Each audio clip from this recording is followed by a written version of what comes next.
Well, welcome back to our continuing coverage of the Students for Liberty conference. One of the things I love about conferences is that you meet fascinating people that you've only ever heard about before and never actually met. But in actual fact, because I'm guessing you're watching from Australia, you might never have heard of Jaiden or of Eden, Jaiden's mum. So guys, I'm going to get you to start by kind of giving us a rundown of the story, because a lot of people in Australia would not have seen or heard anything about what's happened. I was just starting 7th grade, it was August, and I was wearing a Gadsden flag patch. If you don't know what that is, basically it's a snake with a yellow background and the letters "Don't Tread on Me." So when the Americans were fighting the British for independence back in 1776, Christopher Gadsden created that flag, and the Army and the Navy and other branches fly that flag today. Yeah. And it symbolizes freedom and not wanting people to tread on your rights. Yeah. But the school said it was racist and related to slave trade, which is definitely not, I'll tell you that much. They threatened us with suspension if we didn't take it off, and I definitely didn't want to take it off. So we resisted, and we reached out to my favorite author of the Tuttle Twins, Connor Boyack. Big shout out to Connor Boyack and the Tuttle Twins. He's a My G. kids are huge fans as well. And my son, who's 6, is going to get a huge kick out of watching this interview and seeing you mention Connor. So, Tell him I say hi. He posted the video when my mom recorded the whole meeting of how they said it was racist, and it got 12 million views on X, which is pretty significant. 55 now. 55? Connor said. Wow, 55 million views. 12 million originally. That's when I last checked up. Yeah. That's crazy.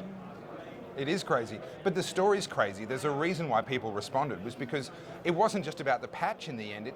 You were being threatened with expulsion, and ultimately, as I understand it from chatting with you earlier, Eden, they ultimately were going after every single patch that had any sort of significance or meaning for as far as you guys were concerned. Yeah, they wouldn't even let him go back to get his school books out of his locker because they didn't want any child to be traumatized by looking at the Gadsden flag, which is insane because walking into the school, they had like a Betsy Ross flag, and I was like, interesting. They sent me an email saying their reasoning behind saying that the flag was racist, and it was a bunch of weak articles linking it to January 6th stuff. Yeah. And I was like, look, if you're going to say that this flag is racist, then you better include the American flag, because the founding fathers were racist. Well, they weren't racist, but Yeah. they had slaves. And if you're linking the Gadsden flag to because, he had slaves, then the founding fathers had slaves too. And you can't, and the American flag was at the January 6th things too. So if I come back to school and the American flag's there, then we're going to have a problem. Well, so you say that, but actually in Australia, the flying of the Australian flag is now being essentially banished out of public life. Even the Australian flag. So we had Australia Day just the other day, January 26th, just a week or so ago, and you could barely see any Australian flags anywhere. People were afraid to show the Australian flag, and this will sound familiar to you. If you drive around with an Australian flag out the window of your car, if you have one in your front yard, people accuse you of being racist. Somehow our national flags have become symbols of racism, and that's exactly what's happened in your case. Yeah. I'd fly like 20 of those flags if I could. Yeah. So what's the experience like for you then? Were you very much alone, or were there other students that kind of rallied around you? No, because the school system in America teaches you to be a doer, not a thinker. They don't want you thinking about stuff. They want you to obey the government. And they were like, just take it off, man. Why don't you just follow the rules? Yeah, like, too. you need to A student respect the told him- authority. Like, no, I'm not doing that, man. A student told him F the First Amendment, because Jaiden, said, "Oh well, it's my free speech," and Yeah. the kid said, "F the First Amendment and F your free speech." Yeah, wow. You know what this reminds me of? And you're probably very familiar with the story. You're familiar with Claudette Colvin. So obviously pre-Rosa Parks, she was the very first person that I'm aware of, as far as my research has uncovered, that ever refused to go to the back of the bus because of the colour of her skin. And as a result of her, actually, Rosa Parks credits Claudette Colvin as having inspired her to then do the same thing in Montgomery County 9 months later. And that's the one that we read about and we've heard about. But actually, 9 months before her was Claudette Colvin. Now, in Claudette's case, she wasn't the only young African-American girl on that bus. And the others all got up and moved. right? And she just sat there and said, well no, I'm not going to do that. And it's very, very similar to what you're talking about. I've heard some people being critical though and saying, oh, you were probably pressured into it by your mum or your family or this sort of thing. So tell me, why did you even put that patch on in the first place? What did that mean to you? And not just as a flag, you've mentioned that already, but for you to wear that flag in public, what was that about? It's symbolizing free speech and how we all have our rights. And if you're gonna tread on my rights, the snake's gonna bite you. Don't step on the snake. So in this case, you're the snake. Yeah. The school's doing the treading, Yeah. and you're the snake. Now, what's really interesting for me, and this doesn't happen yet in Australia, we need to get to the point where it does, because I think it's a really good thing, is that people like Connor picked up the story, and then as a result of Connor Boyack talking about it with you, you're now here at the Students for Liberty conference. You were speaking a minute ago, and sort of the whole of America has now heard this story.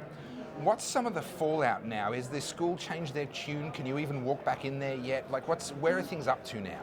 So now I can wear it without any problems. I can also wear my other patches, which they would have definitely FPC had. patch is what started all of this. They wanted him to pull his Firearms Policy Coalition patch. Yeah. And that's when I came in and I was like, look, the ACLU says that you can wear a feminist pink ear pussycat hat and you can wear an NRA hat. And if you allow one, you have to allow the other. Yeah. Or you can just flat out ban hats. So if you want to just ban patches, that's fine.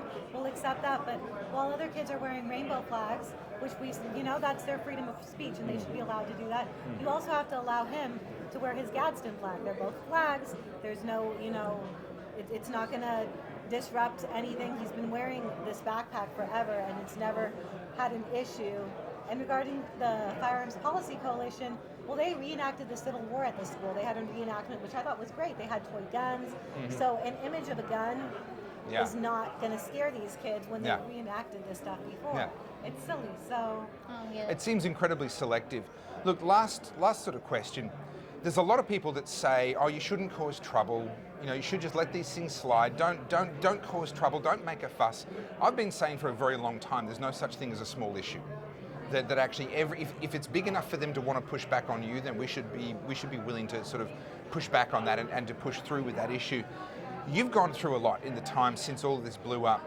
Would you do it again? Definitely. I do it 20 times over. What would you say to other kids who are being put under pressure, whether it's by peer groups, by schools, maybe in some cases by their own families or other things, where they're being told, you know what, just sit down, just do as you're told, just don't make a fuss, just comply and go along with everybody else? If they're treading on your rights, I suggest that you definitely stand up, no matter what your peers think, no matter what the school thinks, and do not comply. I can see where you get it from. Well, it's been an absolute pleasure meeting you both, and thank you so much for speaking with us here on the Aussie Wire. Bye.